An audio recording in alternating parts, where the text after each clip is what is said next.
Et ces livres ne s'éloignent pas de mes lèvres, jusqu'à ce que ça me délivre et je m'enivre d'une vie avec tes œuvres. Je veux lire pour connaître mieux, je veux lire pour réussir en toutes choses. Bonsoir à tout le monde et à toutes les familles qui sont en train de nous suivre. Nous sommes encore très heureux de vous revoir pour ces nouveaux numéros des livres inspirés, votre mission littéraire que vous avez l'habitude de suivre chaque jeudi soir et samedi, la rediffusion. Encore aujourd'hui, nous sommes là pour vous offrir le meilleur de la littérature. Aujourd'hui, nous avons l'honneur de recevoir une personne, comme il a été annoncé dans notre plateau ici Livre Inspiré, une personne qui nous est tellement spéciale. Il est directeur exécutif national de FOPAC. Avec lui, nous allons partager ce plateau. Il s'agit de Glodave Diawa, que je dis bonsoir. Bonsoir Jérès. Nous sommes très heureux de vous recevoir dans notre plateau Livre Inspiré. Quelles sont vos impressions de passer dans cette émission Livre Inspiré? D'abord, il faut dire que je suis très impressionné parce que je vois déjà l'organisation qui est parfaite et je peux te dire coup de chapeau. Je suis très impressionné. Mais bon, je crois que le moment que nous allons passer ensemble permettra à nos téléspectateurs d'avoir un plus dans leur connaissance. Ok. Je pense que vous avez eu le temps de suivre cette émission Livre Inspiré de loin. Vos impressions, les différents auteurs que j'ai eu à recevoir, quelles sont vos impressions quand vous suivez de loin ces livres inspirés, cette émission? Je sens plutôt que les auteurs, parce que c'est la plupart des fois des auteurs qui sont passés, ont été un peu plus ouverts, ils ont été un peu plus sincères, ils ont abordé peut-être des questions que les gens se posent à la maison ou dans le secret.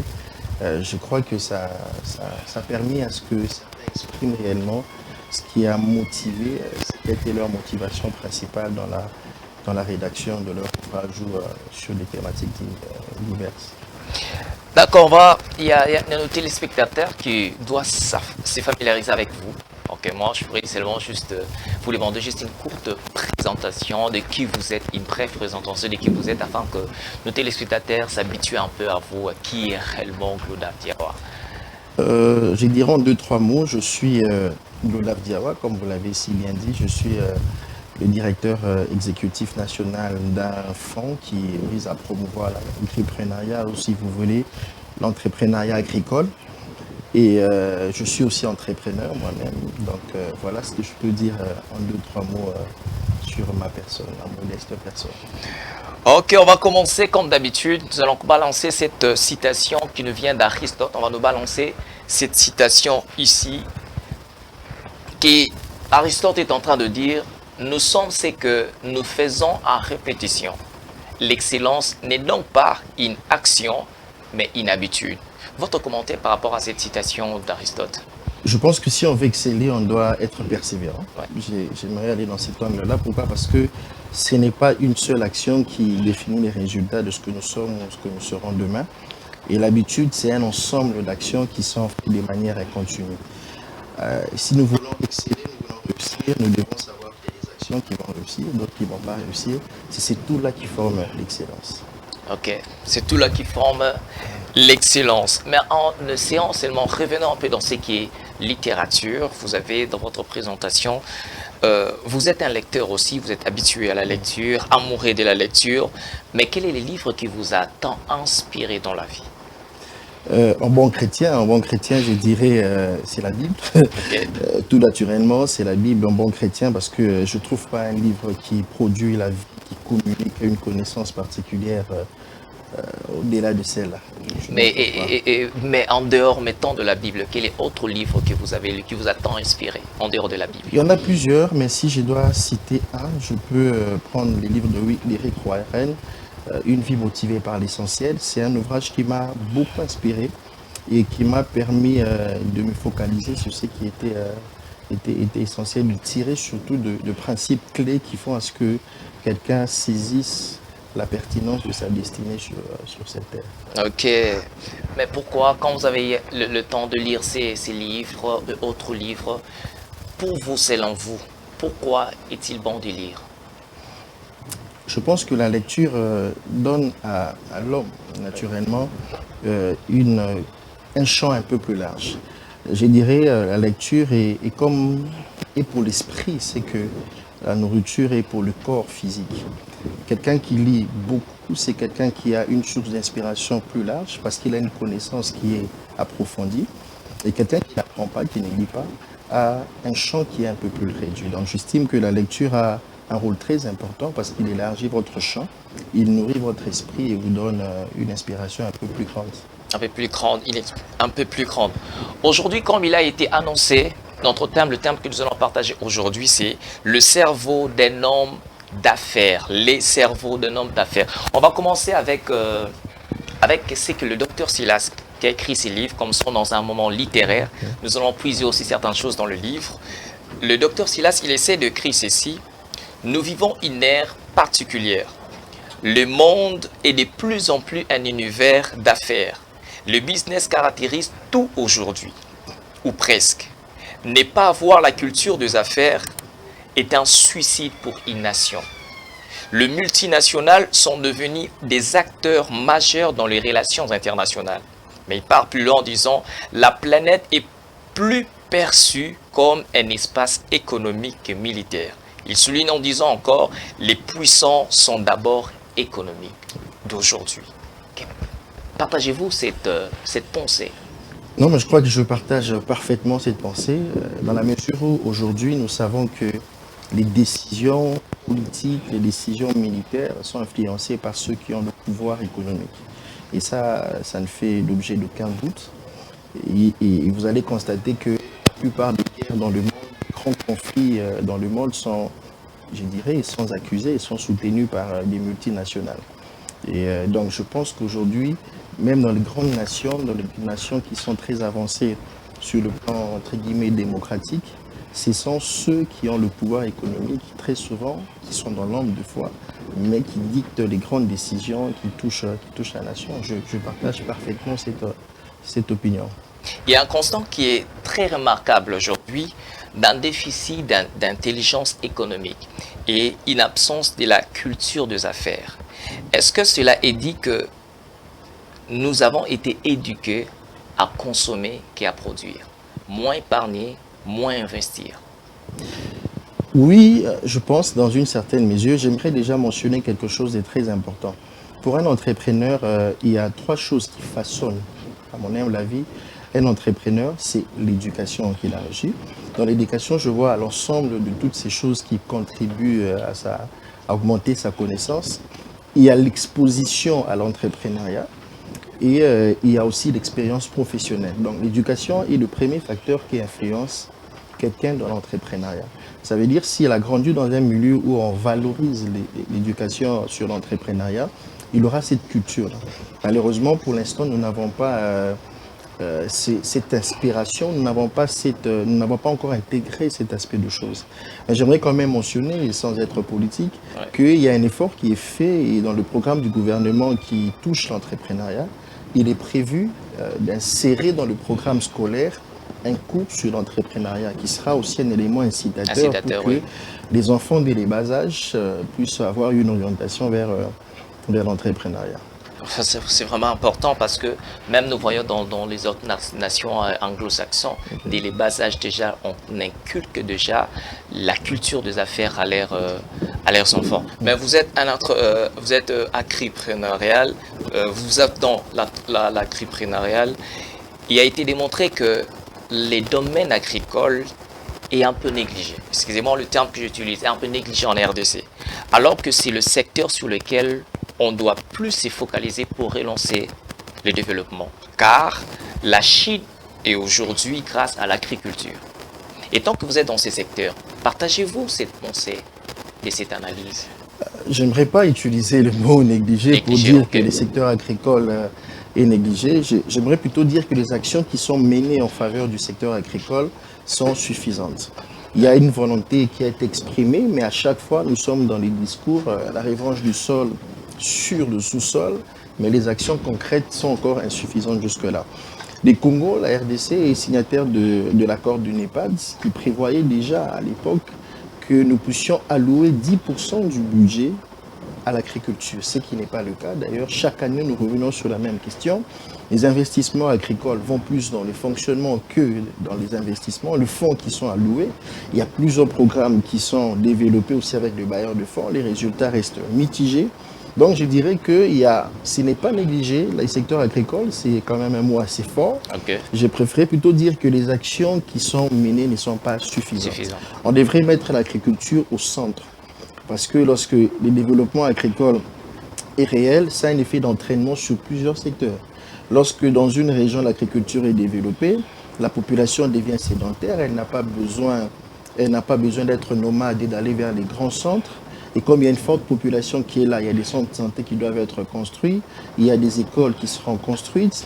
Et comme il y a un besoin d'évacuer la production, il y a des routes qui seraient construites dans le même cadre. Donc du coup, vous vous rendez compte que le développement agricole a un effet d'entraînement très réel et palpable sur plusieurs secteurs. Mettre l'agriculture au centre, pour moi, n'est pas un choix. Oui. Ce n'est pas une question de négligence ou quoi, c'est la solution pour que le Congo puisse aller de l'avant. Le professeur Eric Tolens disait que si l'agriculture de la RDC atteint son niveau optimal, nous sommes capables de nourrir 2 milliards d'habitants. Mais aujourd'hui, nous avons environ 100 millions et vous connaissez la réalité sur le terrain. Revenons un peu en parlant du cerveau d'un homme d'affaires. Revenons à notre thème. C'est un thème très fort parce que beaucoup de gens m'ont écrit et m'ont dit que qu'est-ce qu'on peut trouver dans ces cerveaux-là. Mais la question ici, qu'est-ce qu'on trouve dans les cerveaux d'un homme d'affaires? Je ne ferai pas la médecine pour ouvrir la tête d'un homme d'affaires et puis dégager réellement ce qui se trouve. Sur le plan médical, je ne sais pas faire cet exercice-là, d'autant plus que je ne suis pas médecin. Mais sur le plan connaissance, je dirais, dans la tête de l'entrepreneur, dans le cerveau de l'entrepreneur, on trouve plusieurs choses. On trouve des idées qui sont des fois vagues, mais qui sont permanentes. Un entrepreneur, c'est quelqu'un qui réfléchit à tout moment, qui dort, qui pense sur ce qu'il fait et qui a des idées qui peuvent être vagues, bêtes pour certaines personnes, mais on trouve des idées. Dans la tête de l'entrepreneur, on trouve le goût du risque. Il y a des idées et puis il s'est dit non, je vais aller. Dans la tête de l'entrepreneur, on trouve les idées pour produire le bien et service, bien sûr, mais aussi produire l'argent. Dans la tête de l'entrepreneur, on trouve les inspirations qui peuvent peut-être être sans forme et vides, mais qui sont dans la tête de l'entrepreneur. Dans la tête de l'entrepreneur, on trouve la volonté d'aller très loin. Dans la tête de l'entrepreneur, on trouve la force de se relever. Parce que entreprendre, c'est un risque. Et ceux qui ont réussi dans le monde, il a été démontré, n'ont pas réussi la première fois. Alors il faut avoir dans sa tête la force, puiser cette force-là dans la tête pour résister face à tous les échecs qui vont se présenter. Est-ce qu'on peut dire que dans le cerveau, ou quand on sommes en train de parler de l'homme d'affaires, c'est aussi une femme d'affaires aussi, a été biologiquement créée pour les affaires? Non, je dirais que naturellement Dieu a créé le cerveau humain. Bien sûr, il y a des différences en termes de quotient intellectuel et tout. Les cerveaux humains étaient créés naturellement pour être identiques, je crois. Je ne suis pas biologiste, je ne vais pas entrer dans ce débat-là, mais j'estime que plutôt il y a les acquis du parcours qui ajoutent une valeur, qui apportent une valeur ajoutée dans le cerveau de l'entrepreneur. Ok. Avançons, quand on va avancer, je vous dis souvent que quand nous sommes dans le livre inspiré, il y a tellement de connaissances et aussi vous apprenez beaucoup plus de choses dans cette émission Livre inspiré. Mais restez branchés, on va continuer avec notre invité. Il y a une question qu'on voulait savoir. Est-ce que la lecture est importante pour un homme d'affaires? Je dirais oui. Elle est importante dans la mesure où la lecture donne à un homme d'affaires une connaissance plus large. Parce que, comme je l'ai mentionné tout à l'heure, lorsqu'on a une connaissance plus large, on a un champ d'inspiration qui est assez large. Parce que cette connaissance nous donne des bases qui nous permettent de faire des choix qui sont beaucoup plus réfléchis, beaucoup plus orientés. J'aimerais déjà circonscrire pour dire que cette lecture ne veut pas dire nécessairement la lecture d'un livre. Ça peut être la lecture de journaux, ça peut être la lecture de magazines, qui donnent même des idées et des informations sur des opportunités d'affaires. Un homme d'affaires qui lit comprend le monde dans lequel on évolue, il maîtrise mieux les réalités, il anticipe parce qu'il y a des choses qui peuvent être communiquées au travers de différents types d'ouvrages, il anticipe les choses qui devraient venir. Et donc du coup, ces choix sont beaucoup plus rationnels, beaucoup plus réfléchis, non seulement sur le court terme, mais dans une vision qui est plus large, qui s'étend sur le moyen et long terme, parce qu'il a la connaissance. Et vous savez que c'est lui qui a l'information, la connaissance, il a le pouvoir. Donc on peut dire que pour réussir dans les affaires, les entrepreneurs en général et les Africains en particulier doivent développer la culture de la lecture. J'estime, à mon humble avis, que la notion d'écrire, les compétences pour écrire et lire, ne sont pas une condition pour réussir. J'aimerais vraiment qu'on dissocie les deux. Okay. Réussir dans les affaires ne veut pas dire savoir lire et écrire, parce que sinon, toutes ces personnes qui savent lire et écrire seraient des grands hommes d'affaires. J'aimerais vraiment dissocier les deux, pour dire que la réussite, à mon humble avis, n'est pas liée au fait de savoir lire et écrire. Et bien évidemment, il n'est jamais, comme on le dit très souvent, il n'est jamais trop tard pour apprendre. Un homme d'affaires peut réussir, l'histoire les démontre, il y a plusieurs qui ont réussi sans être intellectuel, sans avoir un bagage. Mais après, ce n'est pas un modèle parfait qu'on devrait reproduire intégralement. Donc je suis dans la logique où si on n'a pas eu la grâce, si on n'a pas eu ces facultés, on n'a pas eu ces compétences pour lire, écrire avant de se lancer, et que malgré cette insuffisance, on a réussi, il n'est jamais trop tard pour apprendre. J'estime qu'un homme d'affaires qui a réussi sans savoir lire et écrire, s'il ajoute la lecture et l'écriture, il fera encore des choses plus intéressantes. Aussi, on peut dire que est-ce que les réseaux sociaux sont aussi, peuvent aussi lui apporter quelque chose? Nous ne pouvons pas, malgré tout ce qui est abus, tout ce qui est fake news, tout ce que nous voyons sur les réseaux sociaux, nous ne pouvons pas négliger la vitesse avec laquelle l'information circule sur les réseaux sociaux. Et un homme d'affaires, c'est quelqu'un qui offre des services, qui produit de biens. Il a besoin que son produit soit connu. Dans le marketing, aujourd'hui, les réseaux sociaux jouent un rôle très important. Il suffit d'une information et puis ça peut circuler, atteindre un plus grand nombre de personnes à faible coût. Il faut qu'on se rappelle les années, il y a 20-30 ans, pour faire atteindre le même public, il faudrait peut-être dépenser beaucoup plus d'argent. Mais après, il y a l'autre paire de la manche qu'il faut voir. S'il est avantageux de passer par ces réseaux pour atteindre un plus grand public, il est aussi important de tenir compte de tout ce qui est abus, qui peut salir en rien l'image d'une marque ou d'un homme d'affaires. Ok. Nous voulons encore, lorsque vous parlez par exemple des journaux, romans, magazines, qui peut être aussi important pour un homme d'affaires, mais quels mettons les avantages que tire un homme d'affaires, un entrepreneur, lorsqu'il est en train de lire ces différents aspects? Oui, comme je l'ai dit, qui a l'information a le pouvoir. Oui. Lorsque vous lisez, bon, la question qu'on peut se poser pour un roman, par exemple, qu'est-ce qu'il peut tirer? Mais je crois que les romans peuvent partir des histoires qui sont imaginaires ou réelles, tant mieux, mais ça peut inspirer quelqu'un, lui donner une appréhension de choses qu'il n'avait peut-être pas avant.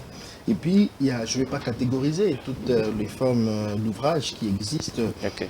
Mais les livres, les journaux, les magazines sont des sources d'information. Sont des sources d'information pour sa connaissance personnelle. Et comme je l'ai mentionné tout à l'heure, lorsque la connaissance est plus large, on a un champ d'inspiration qui est plus large.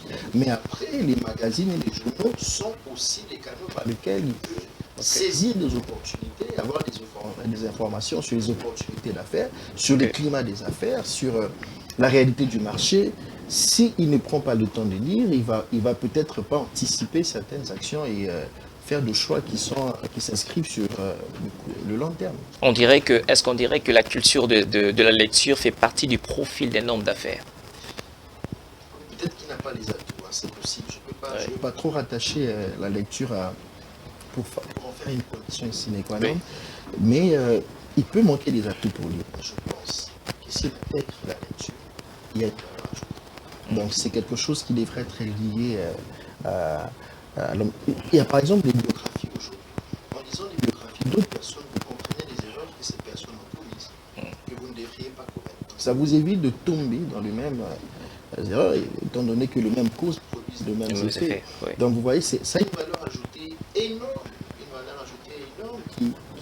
qui peut pas être négligée, mais je ne veux pas rattacher la réussite d'un homme d'affaires à la lecture. La lecture. Donc tu peux prospérer sans lire.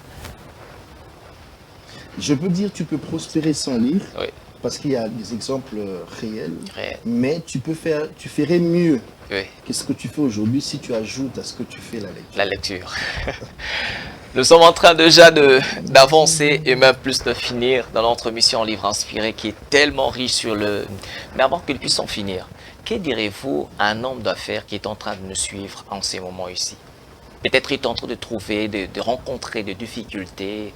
Que direz-vous à cet homme d'affaires?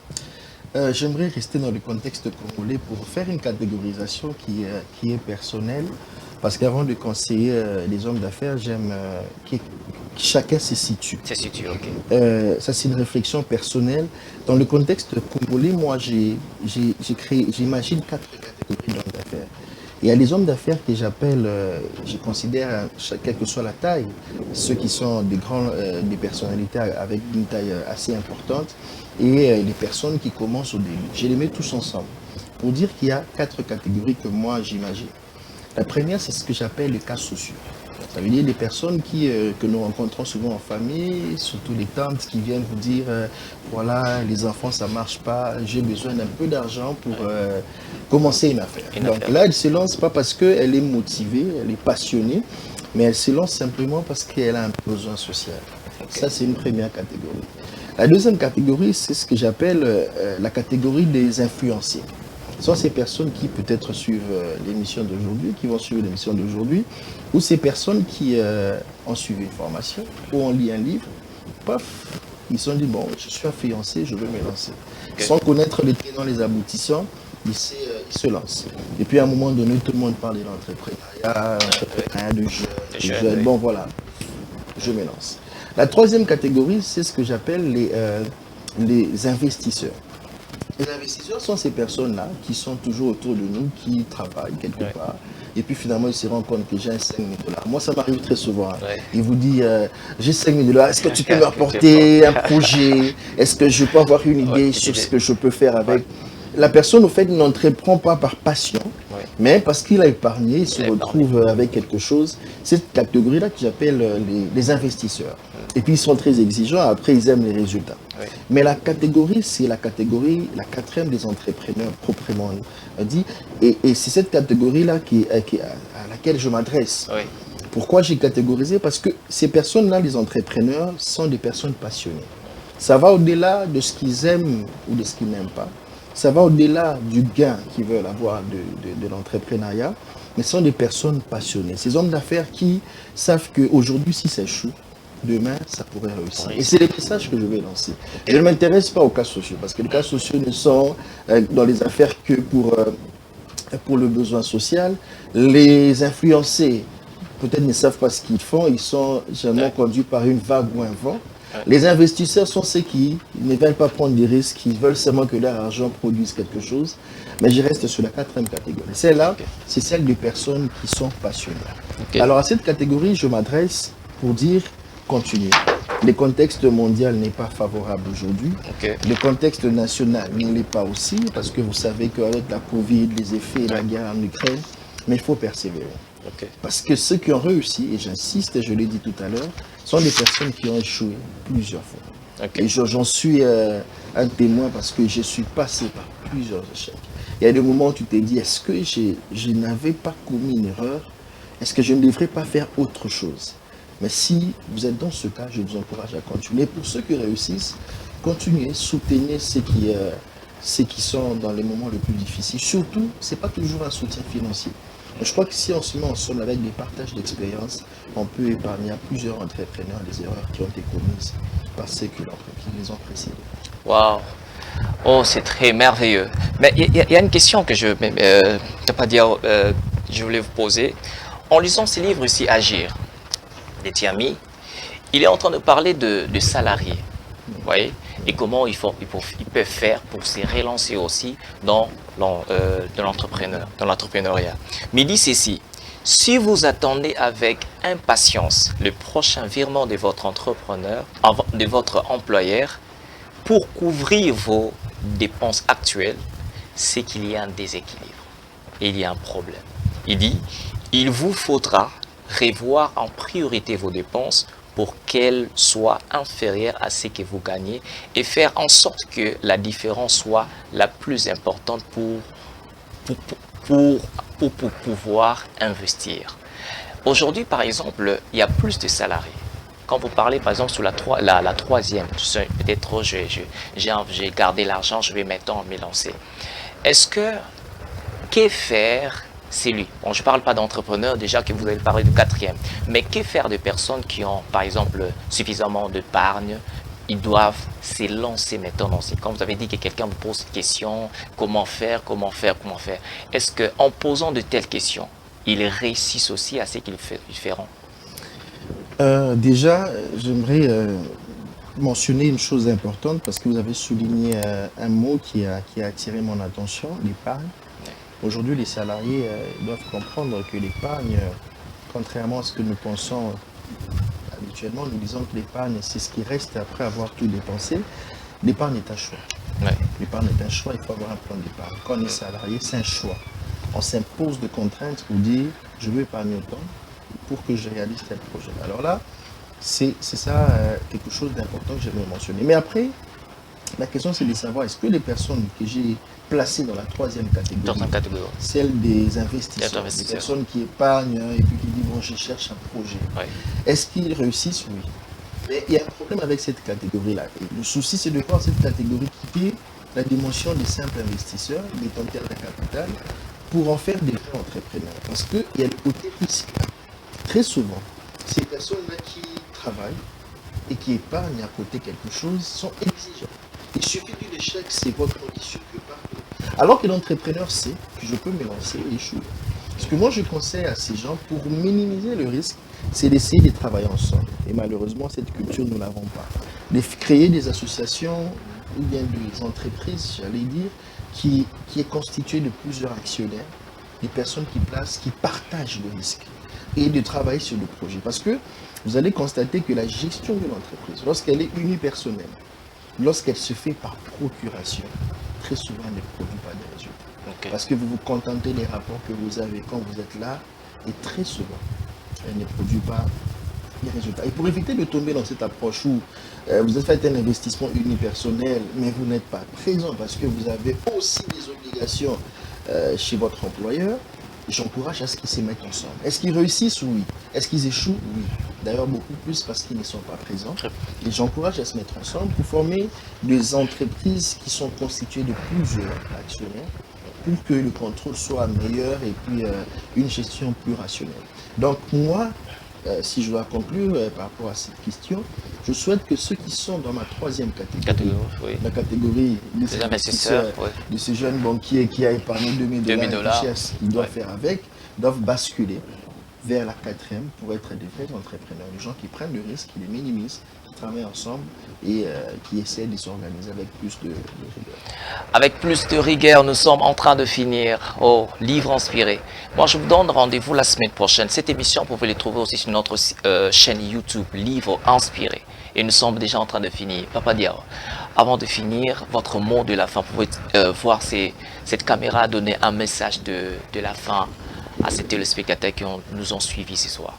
Je crois que les derniers messages que je peux donner aux téléspectateurs, c'est que le cerveau de l'entrepreneur est naturellement identique à ceux de toutes les autres à celui de toutes les autres personnes, mais la particularité, c'est ce que vous a accumulé comme connaissance, expérience pendant tout le parcours. Ça n'a jamais été facile. Quand vous vous lancez dans l'entrepreneuriat pour être un bon homme d'affaires, un homme d'affaires qui soit efficace, ce n'est pas toujours facile. Tenez bon, il faut persévérer. et continuer parce que ceux qui ont réussi aujourd'hui peuvent les dire et témoigner qu'ils ont échoué hier. Donc, c'est ce que je peux dire aux entrepreneurs. Le contexte qui peut sembler ne pas être idéal est une opportunité pour un entrepreneur. Et je crois que si nous allons sur cette percée-là, nous aurons des entrepreneurs plus efficaces.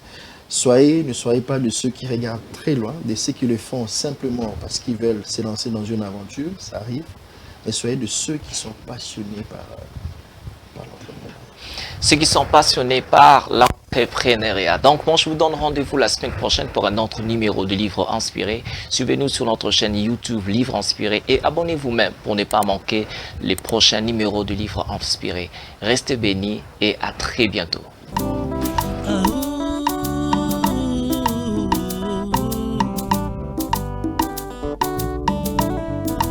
Que ces livres ne s'éloignent pas de mes lèvres jusqu'à ce que